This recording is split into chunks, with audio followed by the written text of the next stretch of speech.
Good afternoon mga friends, kumusta po kayong lahat? Papunta po tayo ngayon sa aming kaibigan na si Nanay. 83 years old na po siya mga friends. So, punta tayo sa kanilang bahay ngayon. Hapon na ti. Hapon na gabi na.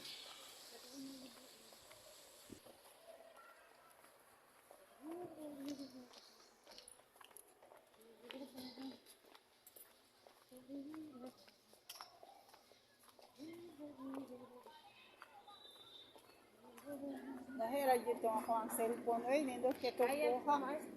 Masaya ko siya. Oo. Pang-vlog ba ya to? Sumakay kami ng jeep mga friends papunta sa bahay nilang nanay. Yung matanda na kaibigan namin. Hopefully,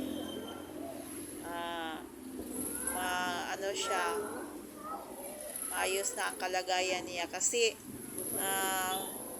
first week of November yung nag-visit kami sa kanilang bahay. Nakita namin siya doon sa kanilang bahay pero may iniindak na siya na sakit. So nagbalik kami ngayon kasi Gamay na lang? binigyan ko siya ng manapak. Itong manapak, nutritious ito mga friends. Para pang lugaw. Pero masarap ito mga friends. And then, may kaibigan ako dito na si Ate Marian. Kasama ko. Gusto daw niya nga mamasahe si nanay.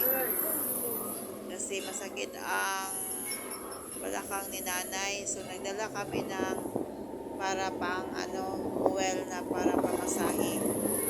Pang masahe ni nanay. So, tayo na mga friends, puntahan natin si nanay.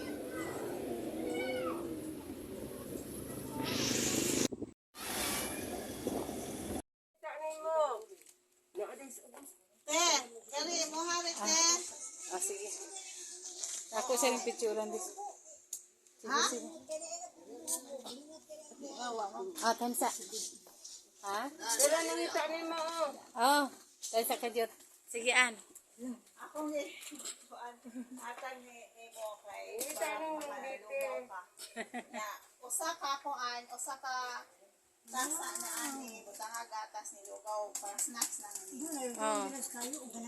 Pabukanan burugog lugaw jud. Sa rice cooker. Rice cooker. Para kuani mo maluto siya. Sige, pakita ang imong manapak. Aswan. Picture na to te. Ay prayer lang gud. Prayer. Manapak. Mali siya manapak. Kani siya butangan Lami na siya sa mga bata. Wala mo ituno, pwede ra pud gatas. Kanang Pero lami yun siya gatas. Kani gatas. Like Burban, yan na.